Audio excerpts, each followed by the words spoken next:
A story from New Mexico. Thank you for your story, Scott. I've been listening for years. My name is Neil. I was born and raised in New Mexico and moved to South Carolina over a decade ago. I grew up in San Juan County, New Mexico, not far from the Navajo reservation. Weird stuff happens on that desert, and I've heard all kinds of stories. The story I'll share today is the one reason I live across the country from New Mexico. I used to live in a neighborhood right next to the San Juan River. My house was the hangout spot during high school. We would be nerds playing video games and taking late-night walks. If we could get beer, even better.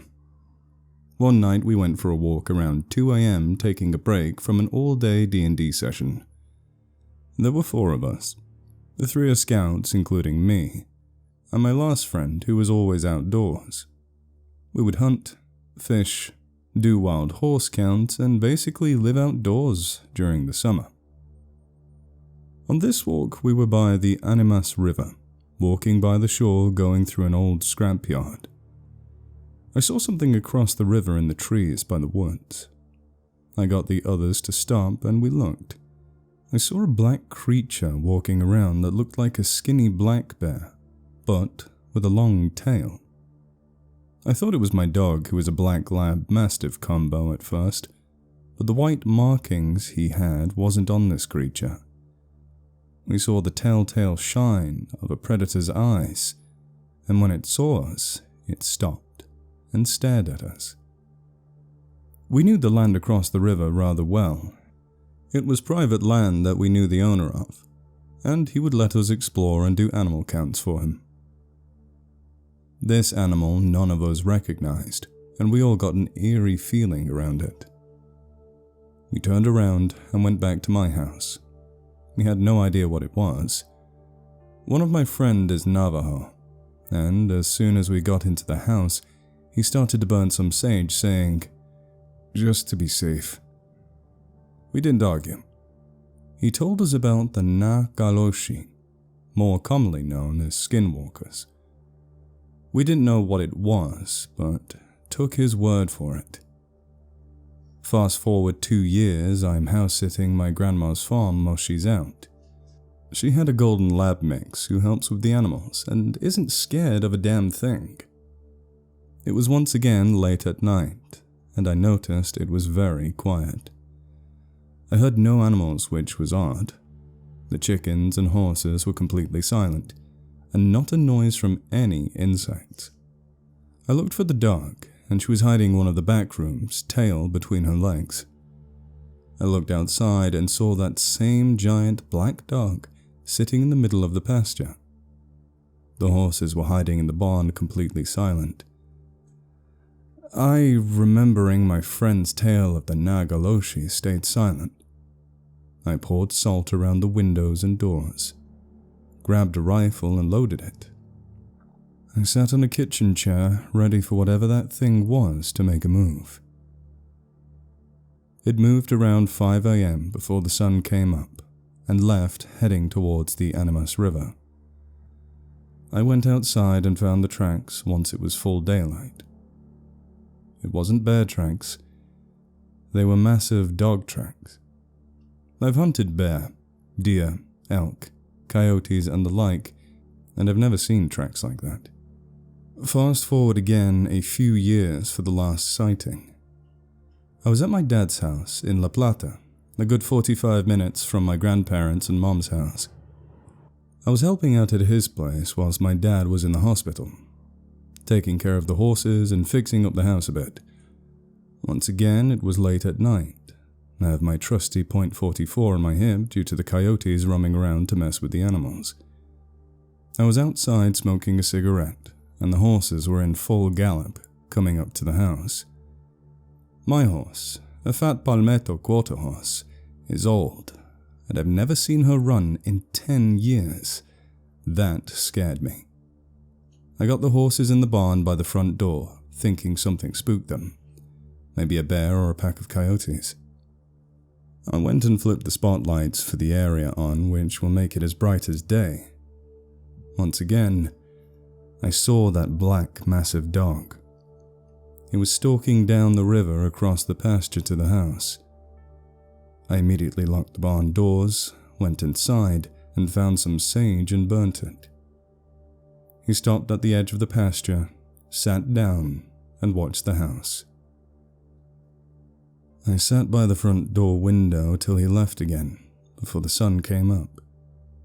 Same tracks, no hair found. To this day, I've never seen a dog that big. Looked almost like a mix between a German Shepherd and a black lab weighing around 200 pounds.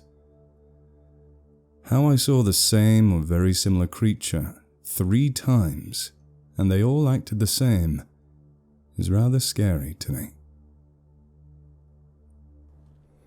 Thank you for the submission, buddy. Really do appreciate that.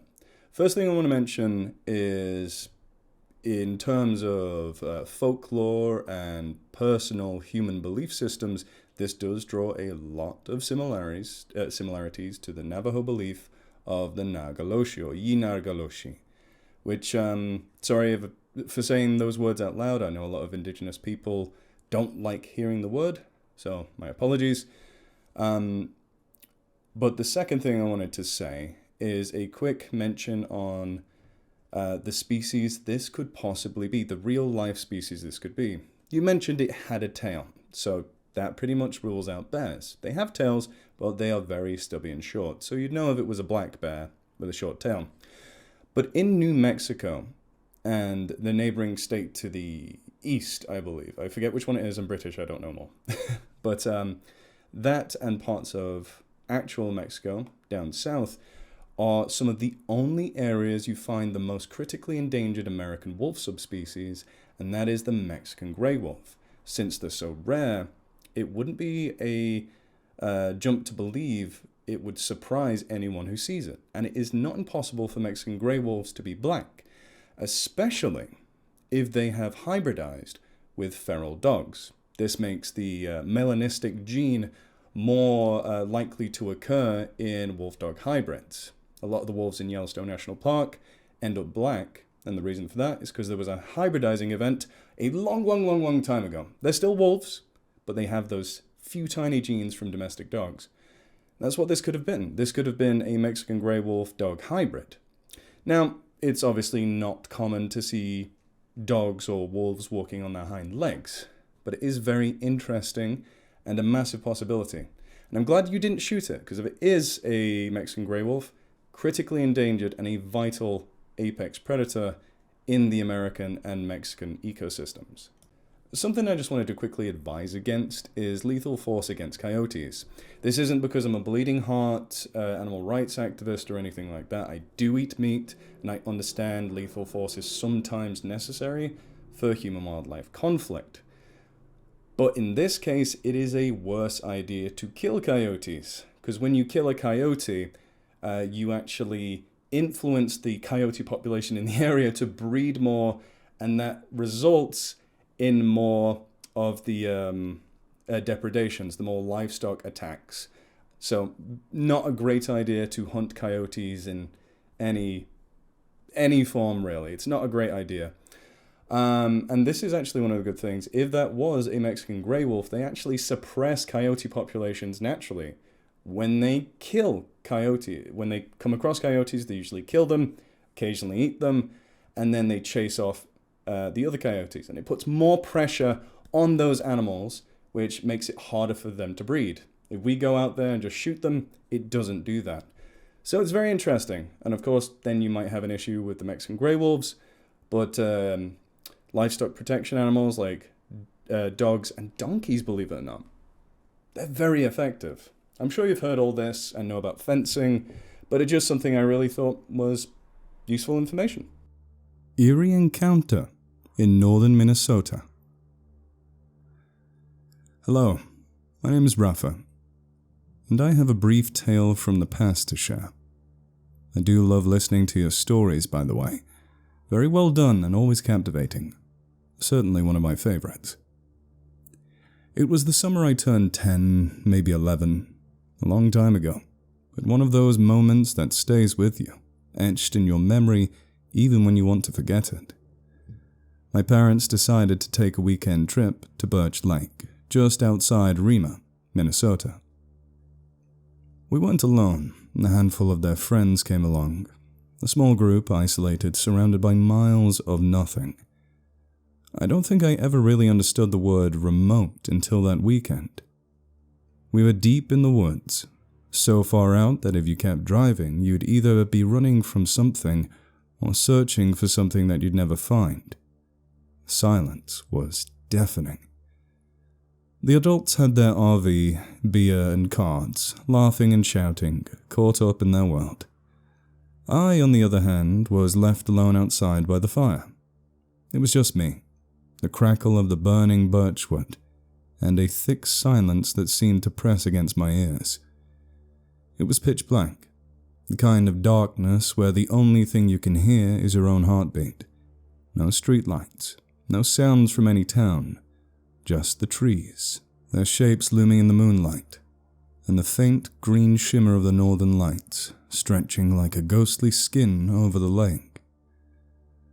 I remember roasting a hot dog. The stick was crooked, the end charred from the night before. I was standing near the picnic table, pulling foil packets from the cooler when I heard it. A shuffle in the woods. Soft but deliberate. Maybe it was a deer, I thought, or a raccoon. We were in the forest, after all. Nothing strange, nothing to worry about. But then it stopped. Abruptly. That's when I felt it. The air grew still. The forest, which had seemed alive just moments before, was eerily quiet. I didn't turn around. I stayed where I was, my eyes fixed on the fire. The rustling had stopped, but that lingering silence felt off. I went back to my seat by the fire, a collapsible chair with brown canvas and aluminium arms. I was still facing the trees, not expecting anything. That's when it happened. Out of the corner of my eye, I saw something. 2 glowing orbs, greenish, almost like jade, floating in the darkness. They were high in the trees, far beyond anyone's reach. I couldn't make sense of it at first. No flicker, no shift in the light. Just 2 glowing bulbs staring back at me. I froze. For a moment, my mind couldn't process what I was seeing. It was like one of those nightmares where something watches you from the far end of a hallway. But in this case, it was real. The sensation of being observed hit me like a cold wind. I sat up straighter, my breath caught in my throat. I looked away, hoping it was just my eyes adjusting to the dark. But when I looked back, they were still there. 2 large orbs, unblinking, far apart, at least a foot from orb to orb. And then something happened, something I cannot explain. Both orbs blinked. Not a flicker, not a movement in the trees. They just blinked. Deliberate, slow, and in sync. 4 times back to back, like they were aware of me watching them. 2 giant green-lit eyes. My heart raced, a wild drumbeat in my chest. I made a noise, half scream, half breathless gasp, as the chair tipped back beneath me. I crashed to the ground, my hot dog still skewered in the air, like a ridiculous white flag. I scrambled, my feet barely touching the ground as I bolted for the RV, panic surging through me. The door was stuck. I pounded on it, desperate. I could hear someone inside, annoyed, probably mid-poker hand, grumbling about the interruption. I didn't explain. I couldn't. I just dove under the nearest bunk, pulled a sleeping bag over my head, and stayed there shivering. No one asked why I was hiding. Maybe they assumed I'd fallen asleep early. Maybe they saw the fear in my face but didn't want to acknowledge it. Either way, no one questioned the kid who was too scared to come out from under the bed. I didn't sleep that night. The fear gnawed at me, but exhaustion eventually wore it down. When morning came, I ventured outside. The fire had burned out. The sun bathed the area in a soft, pale light. Everything looked normal, as if nothing had happened. But the chair, the one I'd fallen from, was still there, tipped backward just like I had left it. And leaning against it was the stick. No hot dog, just the stick, balanced perfectly. That's the part that haunts me. An animal would have taken the food, right? It was sitting there on the ground, perfectly exposed, but what animal balances a stick against the chair after eating the food? It didn't make sense. I never told anyone, not then, not ever. I thought about asking the landowners if they'd noticed anything strange, but by the time I was old enough to ask, they both passed away. One from a stroke, the other from cancer. 6 months apart. I tried to rationalize it. I've convinced myself it was the trick of the mind. Kids imagine things. And maybe my eyes played tricks on me in the dark. But I can't shake the memory of those blinking green orbs. The feeling of being watched. Like a scar that's hidden but still there. I never went back to Birch Lake. I never told my kid about that night. But I still go camping. And I never, ever sit with my back to the woods. Minnesota looks really beautiful from what I looked up. This area especially so. So I can understand why your family went there. Now, straight away, the first thing that comes to my mind is a moose. So moose are the largest species of deer in the world. Yes, they are a deer. Look it up. They're a cervid. That's the deers. And whilst they don't have a foot width between their eyes, it could be two individuals facing each other. Not even just moose. It could also be two deer facing each other. Hence, looking like they have too large a distance between each eye, because they have eyes on the side of the head. They're a prey species. And this is one of the evolutionary tactics that prey species like deer use, including moose. And if it's a big old eye, especially green/yellowish-green reflection, that is a perfect possibility to be a deer, especially a moose if it's large. And this is within their distribution range. So that's the thing that comes to my mind straight away. But what do you guys think? Mountain Encounter by Josh. First off, I'd like to say how much I love your narration and storytelling. I've been listening for almost 10 years now and would love to share one of my personal stories. To start, I am not a believer in cryptids or supernatural beings. Though I do enjoy listening to stories about such things. In saying that, I grew up in a religious household, so demons and angels are much the same, though I don't much believe in that either. I live in New Zealand, and one of my hobbies is mountaineering. New Zealand is full of mountains, open wilderness, yet lack the wild animals most other countries have like bears or wolves, so camping or hiking is for the most part pretty safe, unless you freeze to death. On this specific expedition, the mountain range I was hiking had tarns all along the tops. For context, tarns are alpine lakes of fresh water. The weather was clear, so I decided to pack just a bivvy instead of the whole tent to save weight. The first night went fine. Slept soundly next to the alpine lake, being able to look up at the stars. It wasn't uncommon to see other hikers camp at these tarns too, as they are reasonably flat near the bank, so it wasn't like I was completely alone. On the second night, I was up for a bit reading my book. Eventually, I got up out of my sleeping bag to take a leak. The clear sky and bright moonlight illuminated the ground enough for me to see where I was going, and not step on other campers' tents as they slept. As I was taking said leak, I looked over to my left to see a tent open and a faintly dim light on inside. I then see an arm reach out of the tent and gesture to come over. I couldn't see any figure inside the tent as the arm was just reaching out from the tent's curtains. I just keep looking at it whilst I'm taking a leak, but they just keep gesturing, more and more frantically. I thought to myself, is someone hurt inside the tent, or are they wanting me to come in and have a drink with them? Which isn't uncommon when meeting other hikers at camps. I had an uneasy feeling whilst looking at them though.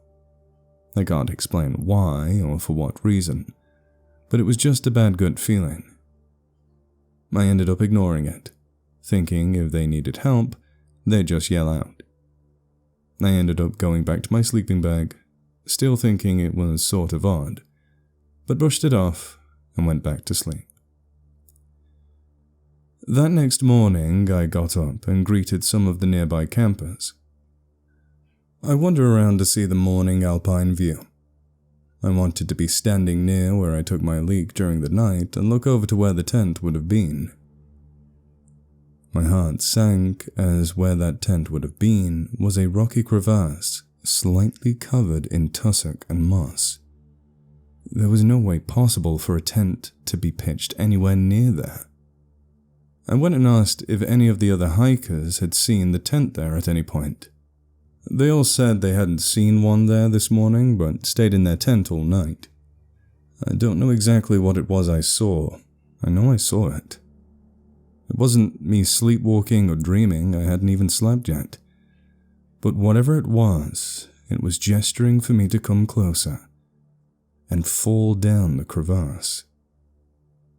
Like I said, I don't believe in cryptids or the supernatural. Except for that instance.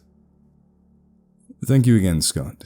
If you do end up reading this, I apologize for any poor grammar or wording. Spelling and grammar are not my strong point. Keep up the good work, and I wish you all the best. Thank you for the story. This very much reminds me of old tales of the Fae from the Emerald Isles and the rest of, well, not the British Isles, but you know, that area on the right from Ireland, okay? Anyway, New Zealand has its own version of fairies. In the Maori culture, they are the Patu Paiare. Hopefully I pronounced that right. And they are very similar to the Fae in the Maori culture. Fair-skinned, some of them tricksters. Now you could see this as one trying to, come over here, and you died. That's the mythological explanation to that situation. But in terms of nature, it could be one of those tussocks or, branches moving up and down in the wind that looks like a hand doing this. Other than that, there's no primates native to the island, except human beings. And there's no other animal I could think of. And there's no plants that move like that except if they blow in the wind. So my ecology here is kind of useless. Anyway, that's the last story of this day. I was going to say evening, but anyway. If you want to submit your own encounters with cryptids or other unknown beings that you want me to analyze using my ecological expertise, do not hesitate to send them to the email that is in the description below or in the comments below. It is scottbytalenthire@gmail.com, I think. Double check in the comments below. Anyway, I have enjoyed reading this today, and I look forward to getting more submissions from you amazing people in the future. Please feel free to like, comment, and subscribe the video. I hate saying that sentence, but anyway. Have a good evening or rest of your day, and please continue enjoying this incredible world, particularly the great outdoors. See ya.